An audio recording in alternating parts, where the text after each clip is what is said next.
más allá del salón de clases. Con el doctor Ramón Ferreiro. ¿Qué haces cuando vas a comprar a un gran centro comercial y tienes necesidad de dirigirte al segundo piso o nivel? ¿Tomas las escaleras o subes por el ascensor o las escaleras mecánicas? Sin duda, nos resulta más cómodo y placentero ir al siguiente piso por aquí o por las escaleras eléctricas mientras escuchamos música o bien hablamos por el celular. La tecnología es parte de nuestra vida. Si algo nos aportó el siglo XX fue precisamente las tecnologías de la informática y de las comunicaciones. Primero, a partir del año 1945, que termina la Segunda Guerra Mundial, la revolución fue en las comunicaciones. Más tarde, poco a poco, en la informática. Y hoy en día en la integración de ambas, la telemática. Telemática, la combinación de la tecnología de comunicación y la informática. Existen personas que si bien aceptan la tecnología en su casa, para usos domésticos, para el entretenimiento, incluso la aceptan para la atención a su estado de salud, no la aceptan en el desempeño profesional, laboral. Un sector que se muestra mayoritariamente indiferente a las nuevas tecnologías es el de los maestros. La rechazan con argumentos a veces poco fundamentados e incluso sienten temor por la posibilidad de ser reemplazados por ellas. Y es que realmente las tecnologías de la informática y de las telecomunicaciones no han llegado a las escuelas públicas o de gobierno en la medida en que las necesidades sociales así lo demandan. En América Latina, alrededor de 80% de las escuelas son públicas o del gobierno. Y es que la cuestión está no tan solo con que lleguen las tecnologías a las escuelas, es decir, que se instalen estas en las mismas. Supongamos que por obra y gracia de un rey Midas, todas las instituciones educativas tengan, por ejemplo, conectividad de voz y datos. La pregunta es, ¿estarían resueltos los problemas de la educación? La respuesta es, sin dudas, no. No tan solo se requiere de infraestructura, se requiere además, y es esto muy importante, de que los maestros estén sensibilizados y correctamente capacitados en el uso de las tecnologías de la informática y de las comunicaciones, de forma tal que estas, las TICs, se conviertan más que en una herramienta que brindan información, en recursos que permiten la formación de las nuevas generaciones. El éxito de una tecnología depende de su correcto empleo. Y es que son dos los retos que tenemos ante nosotros. Uno, el de acceso, y otro, el del empleo. El primero, el de acceso, tiene que ver con tener la infraestructura tecnológica, la necesaria y suficiente, dado el programa, es decir, dado los objetivos educativos a cumplimentarse y los contenidos de enseñanza a desarrollar. Y el segundo reto, el del empleo, el correcto empleo por parte de los maestros y también por parte de los alumnos. ¿Sabías que para ser más efectivo al usar un retroproyector, solo necesitas poner en un acetato menos de 25 palabras? Y es que el valor de las tecnologías de la informática y de las comunicaciones no está en ellas mismas, per se, sino en el correcto empleo que hagamos de las mismas en pos de la formación de nuestros estudiantes. La tecnología de punta comprende las nuevas tecnologías y tecnologías de informática y comunicación, o TICs. Y es que para emplear correctamente las tecnologías de la informática y de las comunicaciones se requiere de un diseño didáctico que explote, en el mejor sentido de la palabra, las extraordinarias potencialidades que tienen estos recursos tecnológicos. Para ello se requiere fundamentar científicamente en los paradigmas psicopedagógicos ese diseño didáctico. De no ser así, las tecnologías de la informática y de las comunicaciones, no solo estarán subempleadas, también resultarán costosas y lo más importante, no van a cumplir con el propósito con el cual se insertan en el proceso de enseñanza-aprendizaje. La computadora no es una máquina de escribir, es mucho más.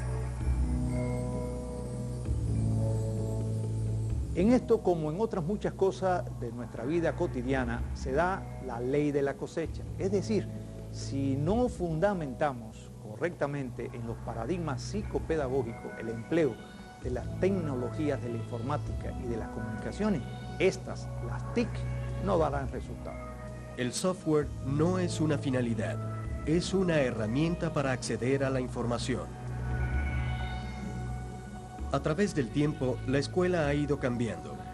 Las condiciones económicas y sociales, así como los diferentes planteamientos científicos derivados de distintas posiciones psicopedagógicas, de experimentos y reflexiones, tanto de psicólogos como de educadores, han influido en su paulatina transformación.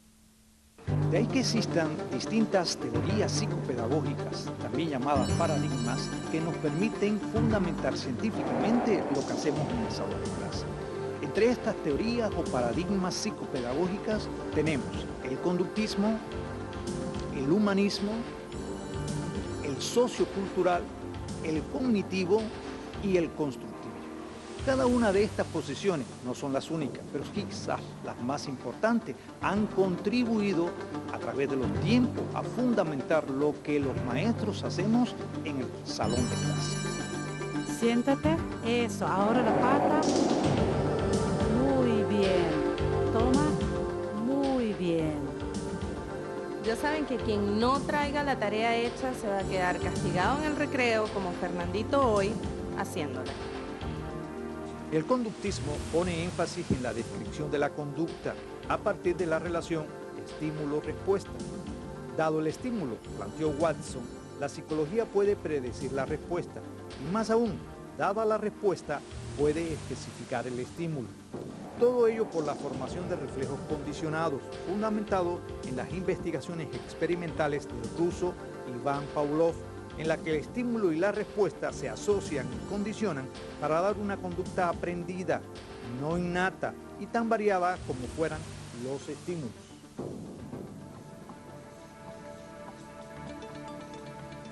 A partir de entonces, para un grupo de psicólogos, su ciencia se ocupa, por no decir se restringe, al estudio de la conducta observable, es decir, aquello que el hombre hace o dice, pero que siempre es posible constatarse a través de la observación y de valorarse las variables que intervienen en ese comportamiento o conducta y por lo tanto cuantificarse el comportamiento. Un movimiento neoconductista surgió e influyó el liderazgo científico del psicólogo estadounidense. Frederick Skinner logró imponerse a otras corrientes de conductismo, llegando al punto en que el concepto actual está basado en el conductismo skinneriano. Skinner retoma los planteamientos de Watson y sus seguidores y los somete a interesantes experimentos con animales de laboratorio. Logra comprobar con creces que cuando la conducta se refuerza positivamente y a tiempo, ocurre el condicionamiento operante en el aprendizaje. El paradigma conductista centra su atención en el concepto de conducta, es decir, de comportamiento humano y sus determinantes en el ambiente, en el entorno social en que éste crece y se desarrolla. Ahora bien, ¿qué entiende por conducta? Pues las acciones del hombre, de la mujer, observable, medible, cuantificables. Observable, medible, cuantificables. La aplicación del análisis experimental de la conducta propuesto por Skinner, otro de los grandes líderes del conductismo, al campo educativo, laboral, social y clínico, recibe el nombre de análisis conductual aplicado. Y este, sin duda alguna, pues reformula las leyes y principios ampliamente comprobables en laboratorio, aunque negándose a admitir del todo el papel de los procesos internos de la naturaleza mental.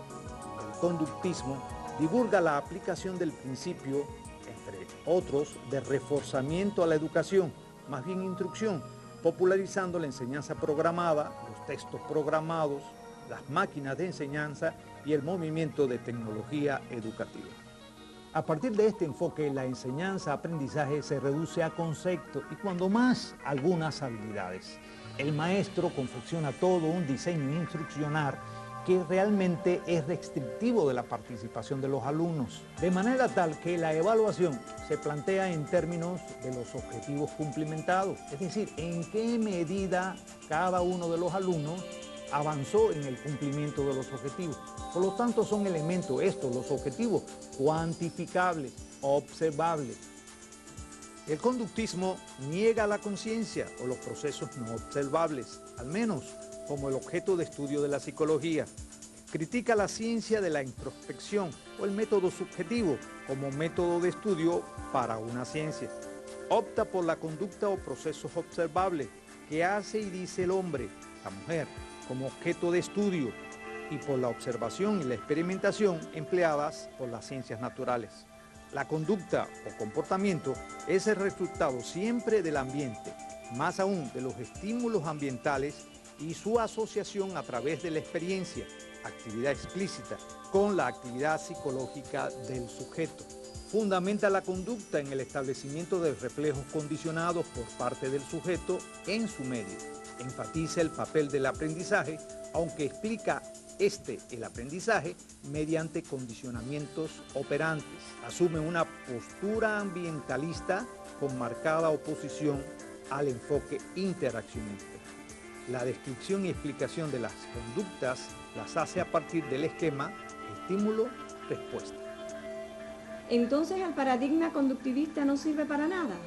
Si bien es cierto que el conductismo presenta toda una serie de aspectos ya superados, sus contribuciones a la educación fueron significativas. Por ejemplo, el énfasis en lo audiovisual, y también el énfasis en la retroalimentación y el refuerzo positivo. Al regreso, veremos cómo el respeto a la diferencia individual cambió la manera de educar.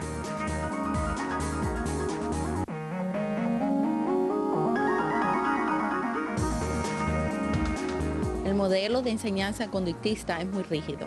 ¿Y cómo hacían entonces para medir los potenciales de los alumnos si todos hasta los resultados estaban programados? Por estas y otras muchas razones surgió el humanismo. El humanismo es una respuesta histórica ante un modelo simplista, reduccionista, restringido al modelo estímulo-respuesta. Por ahí no va la educación de las nuevas generaciones. Por eso es que en un momento determinado surge el paradigma humanista. Para el humanismo, cada persona es un ente individual, completamente único y diferente de los demás. Amerita respeto a su singularidad y posee iniciativa, preocupaciones y necesidades personales. Es capaz de autodeterminarse y tiene el potencial para desarrollar actividades creativas. Por tanto, no debe reducirse a una entidad que solo procesa información en las clases. Es una persona con afectos y vivencias, un individuo total y no fragmentado. Verbo en tiempo pasado. Con pretérito. Si un alumno se ve con dificultades, el maestro humanista trata de comprender el porqué de esa actitud y comprometerlo a que se sobreponga. Carl Rogers, líder del movimiento humanista, insiste en la necesidad de comprender y creer en el hombre, en su capacidad innata para el aprendizaje, en sus grandes posibilidades de adaptación creativa. En la literatura especializada ustedes pueden encontrar fundamentalmente 4 modelos de educación humanística, a saber, aquellos que ponen énfasis en el desarrollo moral, aquellos que ponen énfasis en el desarrollo de la identidad, un tercer grupo que hace énfasis en el lado intuitivo de la conciencia y un cuarto tipo o modelo de educación humanista que centra su atención en el trabajo grupal de los grupos, la dinámica, la cohesión grupal y el desarrollo, la necesidad del desarrollo de habilidades sociales para vivir y aprender en grupo. También se han hecho sugerencias para lograr los objetivos de una educación humanística, entre ellos Propiciar aprendizajes significativos vivenciales. Aprendizajes significativos acordes con los intereses y necesidades. La cooperación entre los alumnos. La autonomía entre los alumnos. Ambiente de enseñanza. La creatividad y la autoevaluación. Para los humanistas, el hombre, la mujer, es una totalidad que es mucho más que la suma de sus partes componentes. Además, cada ser humano, por ser humano, tiende a la autorrealización, a la trascendencia. Más aún, por su condición de humano, cada uno de nosotros necesita vivir con los demás, es decir, en grupo. Y por último, todos y cada uno de nosotros como personas humanas estamos conscientes de nuestra identidad y de nuestro momento histórico. Cada época histórica ha tenido su propuesta educativa para las nuevas generaciones en respuesta a las condiciones del momento. El siglo XX fue un periodo de grandes logros en el campo educativo. Nunca antes ha habido tantos aportes científicos en el plano teórico, pero también metodológico y práctico de la ciencia de la educación. Si el paradigma conductista propuso la tecnología educativa y la enseñanza programada, que constituyeron en su momento una verdadera revolución en la enseñanza, el paradigma humanista, por su parte, planteó la educación personalizada. Otro paradigma surge con el fin de enseñar a pensar y aprender a aprender. La ciencia es un fenómeno social, cambia, se transforma, evoluciona. Así con el tiempo y el desarrollo de la neurolingüística, la teoría de la informática y la cibernética, se conforma un nuevo paradigma, el paradigma cognitivista, también llamado paradigma cognitivo. Dado la mala interpretación en la práctica educativa cotidiana de los principios fundamentales del humanismo, se despreocupó el desarrollo del pensamiento crítico y del pensamiento creativo. Todo ello en el marco de una revolución científico-técnica que se desarrollaba a pasos gigantados y que además producía muchísima información que era necesario que los alumnos asimilaran, procesándola, por supuesto, y no memorizándola. No es una casualidad que en esta época se gestara la computadora como una herramienta que sistematiza la información. Así, con el tiempo, surge uno de los movimientos más interesantes de la psicología contemporánea, el movimiento cognitivista, que también se llama movimiento cognitivo. Para algunos es la época de la cognición, la época del pensamiento, y por lo tanto el énfasis estuvo en el estudio de los procesos psicológicos superiores, tales como la memoria, la atención, el pensamiento, el lenguaje. En otras palabras, cómo cada uno de nosotros representa la realidad en su mente a través del pensamiento. El enfoque cognitivista pone énfasis en la capacidad potencial que tiene toda persona humana de pensar y por lo tanto de aprender y solucionar problemas. Es muy importante que todos nosotros los maestros tengamos presente que nuestros alumnos, todos ellos, tienen la capacidad de aprender, aunque lo hacen de forma diferente, acorde con estilos y ritmos de aprendizaje. La finalidad está en enseñar a pensar o en aprender a aprender, desarrollando una serie de habilidades como procesadores activos, independientes y críticos del conocimiento. Entonces, en lugar de las conductas observables, la enseñanza se plantea en términos de eventos y procesos internos. Me parece que por ser tan específico no podemos depender de una fórmula única para todas las cosas. Para el paradigma cognitivista, aprender es hacerse de la estructura lógica del objeto de aprendizaje. En otras palabras, captarle el sentido, el significado a lo que se está conociendo.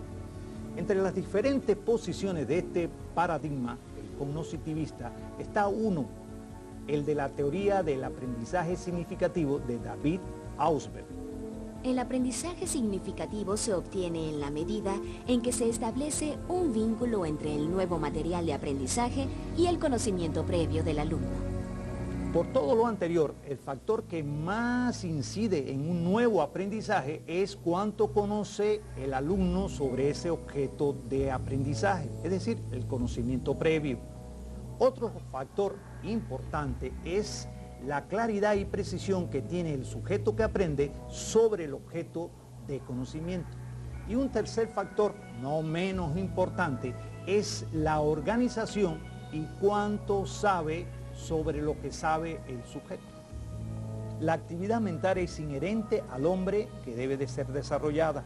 El sujeto es un ente activo, procesador de información, a partir de sus esquemas para aprender y solucionar problemas.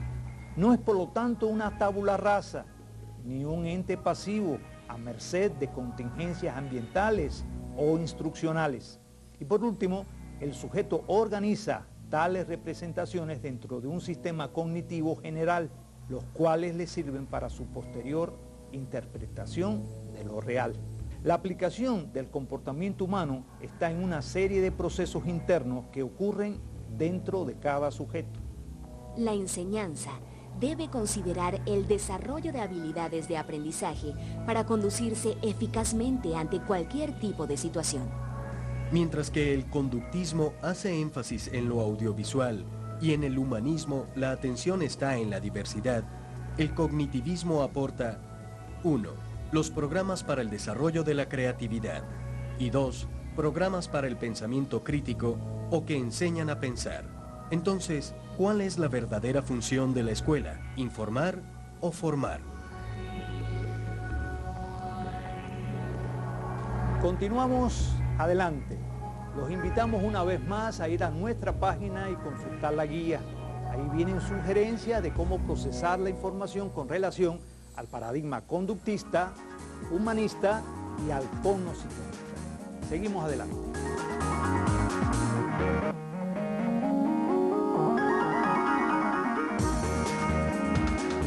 Aún no veo la relación entre los paradigmas y las TIC. ¿Cómo se aplican las nuevas tecnologías dentro de los distintos paradigmas de la enseñanza? Soy capacitadora de recursos humanos. ¿Cuál paradigma debo aplicar para el entrenamiento de nuestros empleados? Cada uno de los paradigmas, el conductista, el humanista, el cognoscitivista, aportan ideas que realmente es necesario tener presente cuando de capacitación se trata. Yo doy siempre la sugerencia que construyamos nuestro propio modelo de capacitación, pero para eso tengamos presente que hay otros dos paradigmas que a continuación vamos a desarrollar, el sociocultural y el constructivista, que también pueden dar sugerencias para construir nuestro propio modelo de capacitación. Veamos ahora otro paradigma que nos puede ayudar a fundamentar científicamente el empleo de las tecnologías de la información y de las telecomunicaciones. Me estoy refiriendo al paradigma sociocultural, también llamado sociohistórico. Las ideas centrales de este paradigma fueron propuestas por Levi Vygotsky a partir de la influencia de los estudios de los fisiólogos rusos Ivan Sechenov e Ivan Pavlov. Su teoría del conocimiento valora la conciencia como un reflejo subjetivo de la realidad objetiva. También está enfocada en la teoría general del desarrollo del materialismo dialéctico y de la lingüística, la literatura y las artes. Este paradigma, el sociocultural, relaciona los procesos psicológicos con los procesos sociales afectivos y le concede a la educación, a la enseñanza, un papel enorme, extraordinario. De hecho, todo proceso de aprendizaje está condicionado socialmente. Una persona aprende en la medida en que se mueve en su zona de desarrollo potencial. Desde esta perspectiva, la sociocultural, el desarrollo humano es un proceso susceptible de ser estimulado, en el cual ciertos factores juegan un papel decisivo. Por ejemplo, el contexto sociocultural, las herramientas y además los signos lingüísticos, el lenguaje, los cuales mediatizan las interrelaciones sociales entre un sujeto y otro sujeto e incluso impactan el desarrollo mental de cada uno. La relación objeto-sujeto en el proceso del conocimiento no es unilateral. Es una interacción dinámica entre los dos mediante la actividad de transformación del objeto o la realidad y del portador de la actividad o el sujeto. La actividad como práctica social está sujeta a las condiciones históricas culturales. El sujeto que aprende es un ser social que está inmerso en una realidad cultural, económica y social. A la hora de aprender es necesario tener presente dos aspectos mencionados por L. Vygotsky. ¿Cuáles son estos dos aspectos? Primero, el plano interpersonal, en el cual el sujeto que aprende se relaciona con otros sujetos y con el objeto de aprendizaje. Y segundo, el plano interindividual, es decir, aquel plano en que el sujeto lleva adentro, internaliza lo que está afuera, lo que está en el plano social. De esta manera, y resumiendo, se lleva dentro lo que está fuera, y a este proceso se le llama internalización. Así aprende el sujeto según Lev Semyonovich Vygotsky. De ahí que cualquier conocimiento aparezca dos veces. Primero en un plano social interpersonal, es decir, interpsicológico. Y en el plano intraindividual, también llamado intrapsicológico. La enseñanza estimula el aprendizaje y el aprendizaje provoca desarrollo. Es ahí la noción exacta del concepto de Lev Vygotsky, zona de desarrollo potencial o zona de desarrollo próximo, como también se le conoce. Para cada aprendizaje hay una zona de desarrollo potencial. En otras palabras, una distancia entre no ser capaz de hacer una cosa en solitario y ser capaz de hacerlo en compañía de otro, con la ayuda de otro, con la mediación de otro.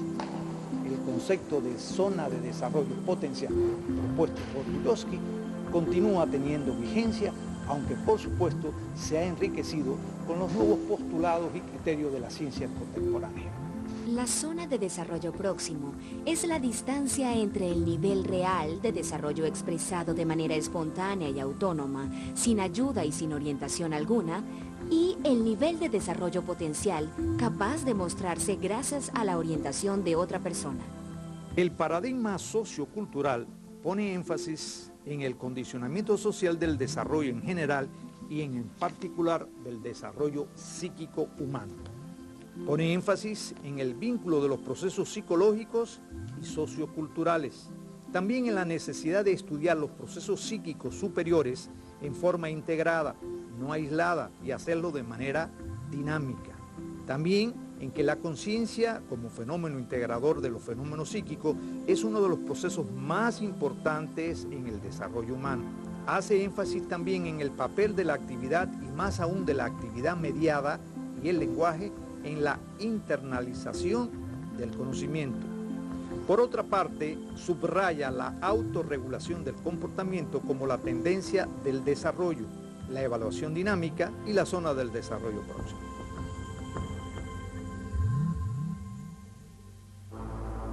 Entre lo que hemos escuchado, ¿no sería mejor combinar varios paradigmas para tener un solo modelo?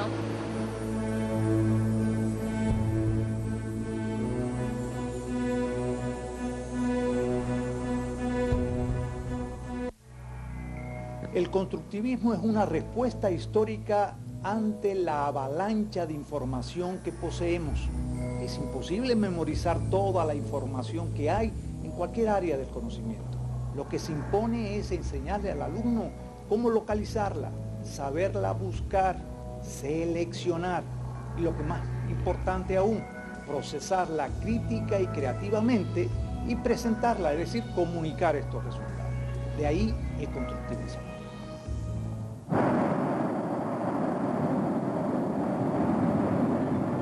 En una época caracterizada por la explosión tecnológica y por la explosión de la información científico, técnica y cultural, más que tratar de que el hombre la asimile toda, que es imposible, la preocupación se enfoca hacia cómo hacerlo, más aún, cómo debe hacerlo, saber hacer, para en sucesivas aproximaciones poder comprender y explicar, cambiar y transformar, criticar y crear. Los antecedentes del paradigma constructivo se encuentran en los trabajos de Levi-Vygotsky y de Jean Piaget y tienen un marcado énfasis en cómo se conoce la realidad y cómo se aprende. En otras palabras, la génesis y desarrollo del conocimiento y la cultura.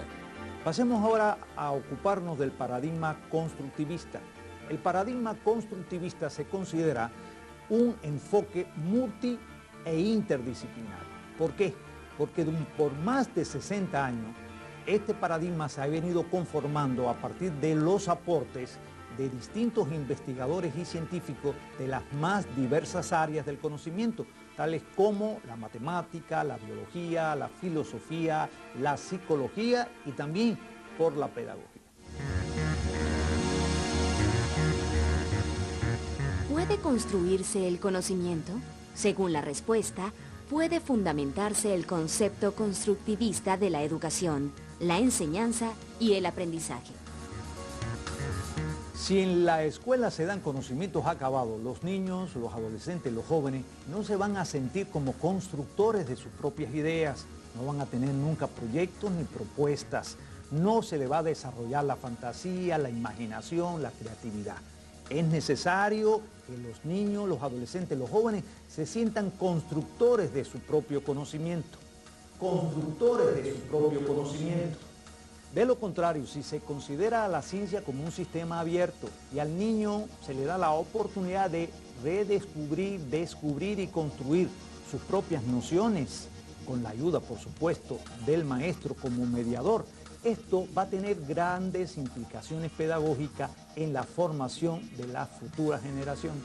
El constructivismo trata de responder a la pregunta, ¿cómo se construye el conocimiento? Ahora bien, este término, esta palabra, conocimiento, hay que verla en su acepción más amplia. No equivale solamente a información, tiene que ver también con el desarrollo de habilidades manuales, psicomotrices, pero también habilidades cognitivas e intelectuales y socioafectivas. Y lo que es más importante aún, el desarrollo de actitudes y valores. Si importante resulta tener bien claro qué se está entendiendo por conocimiento en su acepción amplia, también es importante tener presente cómo se procede de un conocimiento inferior a otro superior y se desarrollan los procesos lógicos del pensamiento. El principal objetivo de la educación es formar un hombre capaz de vivir plenamente, disfrutar y crear.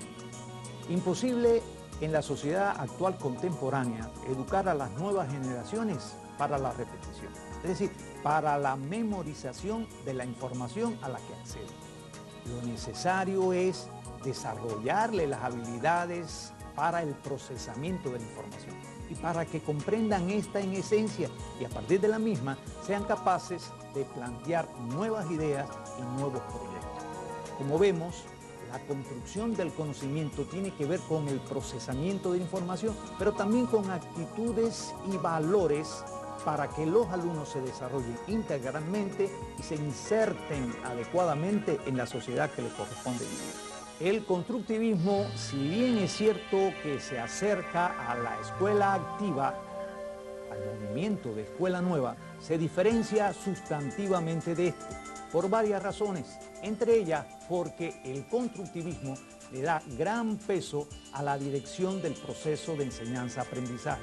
Ahora bien, una dirección no frontal, mediatizada, que le permite al maestro mover a los estudiantes en su zona de desarrollo potencial o zona de desarrollo próximo, como también se le llama, de manera tal de mover, entre comillas por supuesto, al alumno de no saber a saber, de no saber hacer a que sea capaz de hacer y lo más importante, de no ser a ser. Me llamo Margot Herrera y tengo 10 años. El maestro programa situaciones de aprendizaje grupal cooperativo de manera que sea posible la internalización natural y espontánea. El maestro es un promotor del desarrollo. Su papel no consiste en transmitir información, hacerla repetir y evaluar su retención, pero sí en crear una atmósfera efectiva de respeto y tolerancia, en la cual cada uno construye su conocimiento.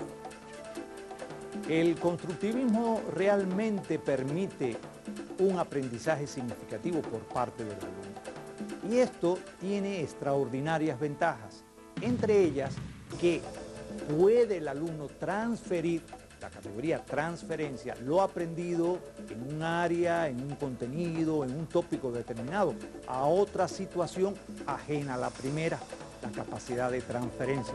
Pero además, esto le da al alumno un sentido de productor de ideas, de productor de proyecto, de propuesta, y tiene efecto también sobre la autoestima personal, ya que lo siente más realizado.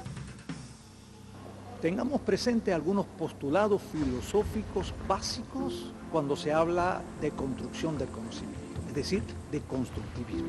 El primero, la realidad es cognoscible. 2, todo sujeto es capaz de conocer.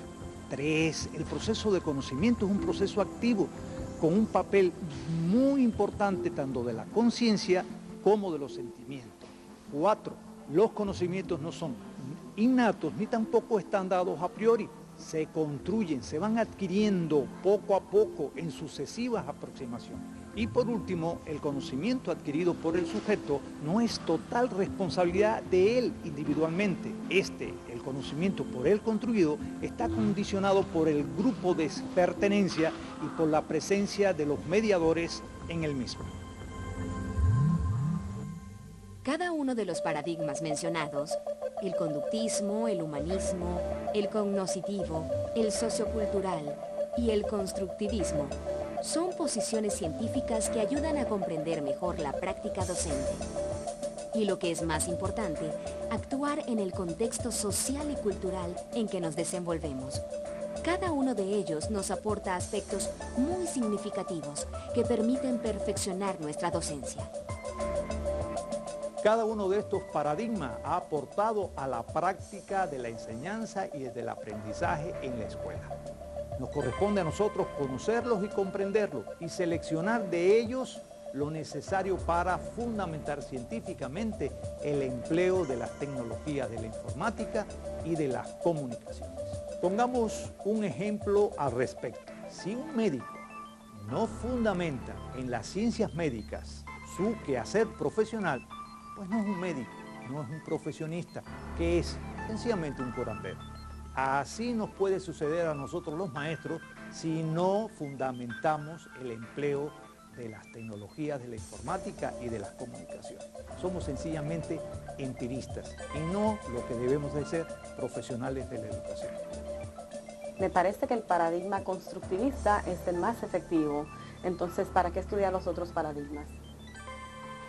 El constructivismo ha evolucionado y desde una posición eminentemente cognitiva ha pasado a una posición fundamentalmente social y se habla de constructivismo social. El constructivismo social, tiene entre sus propuestas educativas más innovadoras al aprendizaje cooperativo.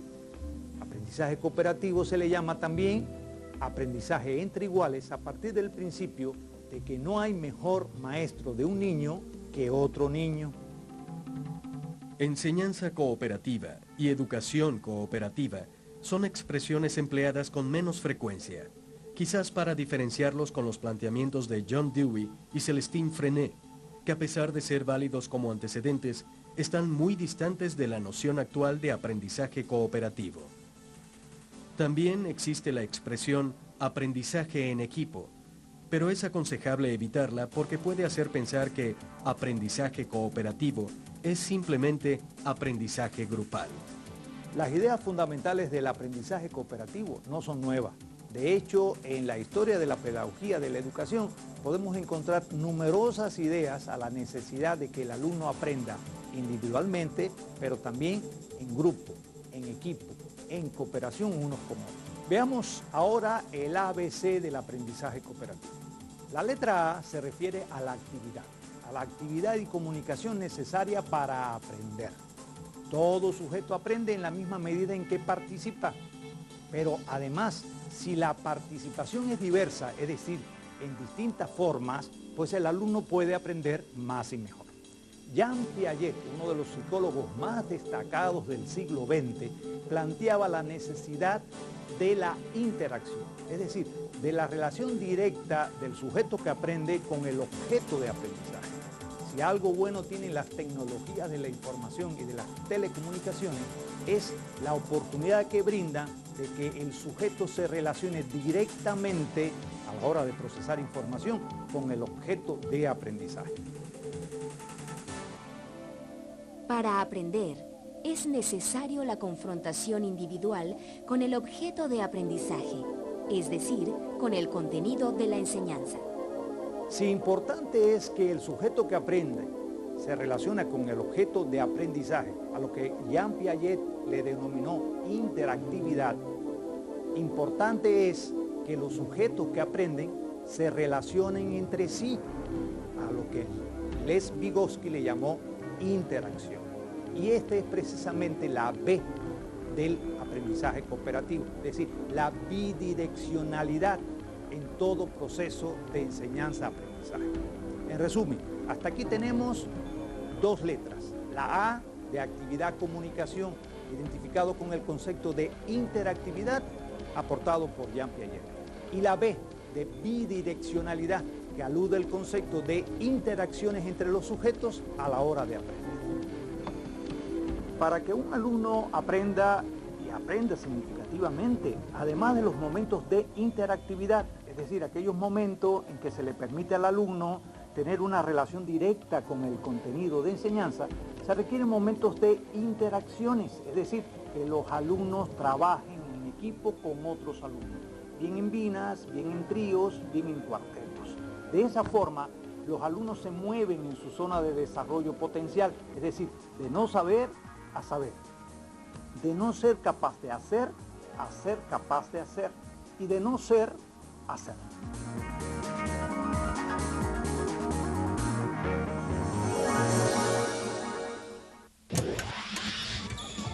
Estira las piernas, pero no...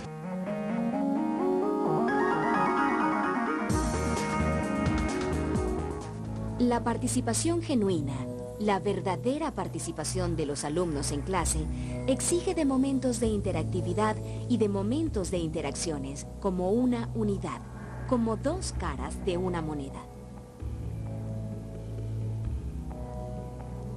Uno puede aprender en solitario, no cabe duda, o en grupos, con otros. Uno aprende mejor si comunica lo que aprendió a los demás. Y ese es el poder que tiene la computadora y el Internet. Te permite compartir las respuestas con los demás. Interactividad. Relación que establece el sujeto que aprende con el objeto del conocimiento. Por ejemplo, leer un libro, trabajar en la computadora, utilizar un microscopio, son variantes de interactividad. Interacción. Relación que se establece entre los sujetos para aprender un contenido. Resumamos de forma gráfica la esencia misma del trabajo cooperativo. Pues AC identifica a aprendizaje cooperativo. Es igual a momentos de interactividad, es decir, trabajo individual, más momentos de interacción, es decir, de trabajo en equipo. En otras palabras, ni todo el tiempo en solitario, ni todo el tiempo en grupo. El aprendizaje cooperativo es una alternativa educativa que combina, alterna los momentos de interactividad, trabajo individual, con los momentos de interacciones sociales, interpersonales entre los miembros de un grupo. AC, aprendizaje cooperativo, más la I de interactividad, más la I de interacción. En el primer caso, la I de interactividad es el gran aporte de Jean Piaget. Recuerden, Jean Piaget planteaba, el maestro debe de crear una situación de aprendizaje donde el alumno se enfrente, se confronte directamente con el objeto de conocimiento. La siguiente I, la de interacciones, es el aporte de Vygotsky. Vygotsky planteaba, para que un alumno aprenda y lo haga significativamente, son necesarias las interacciones entre los miembros de una comunidad de aprendizaje. Lo anterior no toma en cuenta las alternativas educativas ya enunciadas, debido a que son muy recientes. Dichas investigaciones poseen planteamientos de Robert Sperry. En la década de los años 80, le hizo merecer el Premio Nobel de Medicina al demostrar la especificidad de los hemisferios cerebrales. El hemisferio izquierdo fue identificado como el responsable del desarrollo del pensamiento lógico, crítico, secuencial y analítico, y el derecho del pensamiento creativo, intuitivo, sintético y holístico. Te recomiendo que revises el trabajo de investigación del Dr. Norbert Hermann y su teoría sobre los 4 cerebros.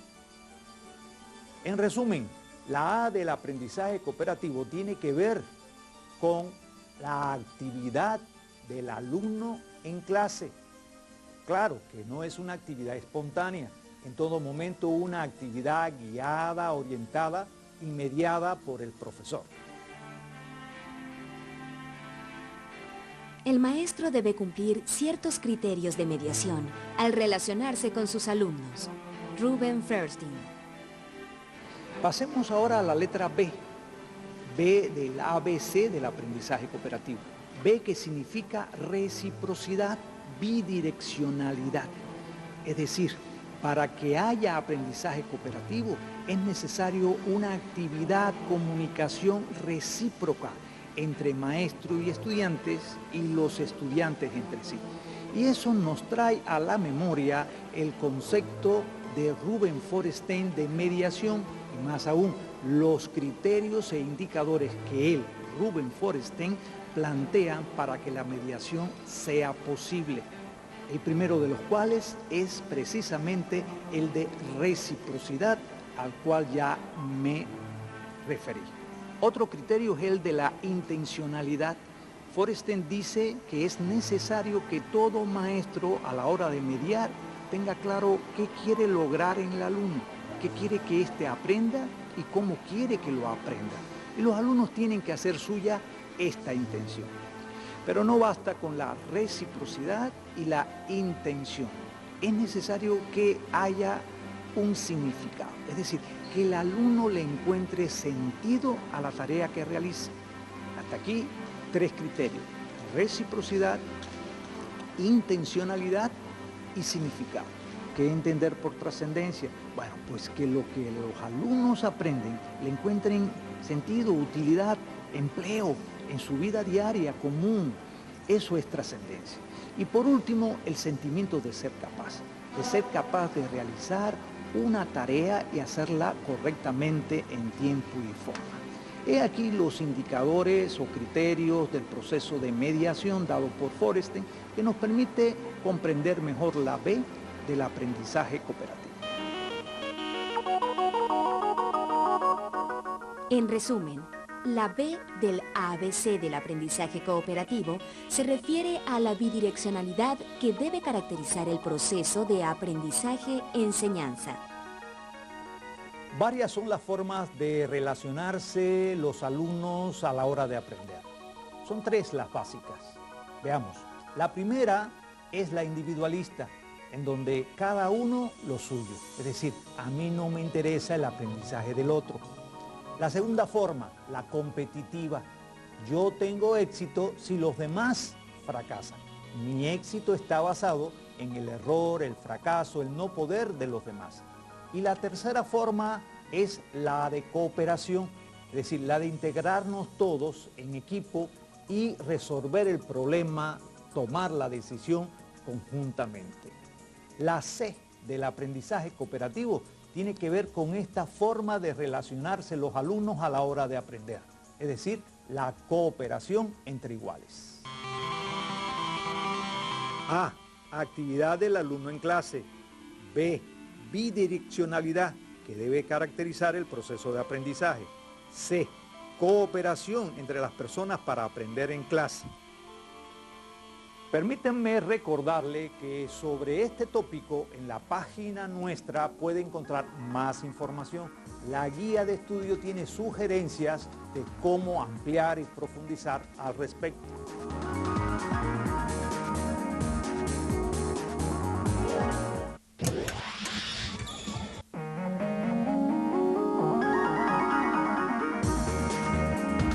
La cooperación entre los miembros de un grupo escolar es la piedra angular en el proceso del aprendizaje-enseñanza. Si algo importante aporta el aprendizaje cooperativo, son estrategias. Y lo que es más significativo, estas estrategias de enseñanza se utilizan de acuerdo a los momentos de una lección, que como ustedes saben, son 7. Ahora bien, estas estrategias, ¿qué permiten en la práctica? Pues ampliar la participación de los alumnos, intensificarla y a su vez diversificarla de acuerdo a estilos y ritmos de aprendizaje y también a talento de los propios alumnos. Esto contribuye a crear un ambiente en el salón de clase o bien en línea que favorece el aprendizaje de los mismos. ¿Qué puede aportar las relaciones de cooperación entre los miembros de un grupo? Aporta modelos a imitar. Oportunidades de hacer, sentir y decir. Autorregulación, personal y en equipo. Inicialmente quisiera darles un pequeño repaso. El aprendizaje cooperativo puede justificarse tomando en cuenta que la labor de los maestros ha sido sistematizada y que los resultados de las investigaciones, tanto experimentales como las de acción participativa, lo han validado. Entre ellas, 1. Diversifica la participación de los alumnos en clase, interacción e interactividad. 2. Establece un tipo de relación entre los alumnos en clase que favorece su desarrollo integral. Y 3. Plantea un tipo de dirección no frontal del proceso de aprendizaje, la llamada mediación. No cabe duda, para hacer un buen uso de las tecnologías de la informática y de las comunicaciones, es necesario aplicar la didáctica del aprendizaje cooperativo. Solamente así las tecnologías pasan a ser recursos meramente de información, a ser recursos que contribuyen a la formación de las nuevas generaciones. ¿Por qué? Por muchas razones, entre ellas porque éstas van a propiciar momentos de interactividad y momentos de interacción. En el siguiente programa vamos a profundizar al respecto y veremos cómo las plataformas electrónicas permiten precisamente esto, las interacciones y la interactividad. El trabajo en equipo cooperativo permite la relación de los estudiantes con la información, pero además permite la relación de los estudiantes entre sí. No olviden, por favor, ir a nuestra página y consultar la guía. Ahí hay sugerencias que le van a permitir ampliar y profundizar sobre este tema. Nos vemos más allá del salón de clase.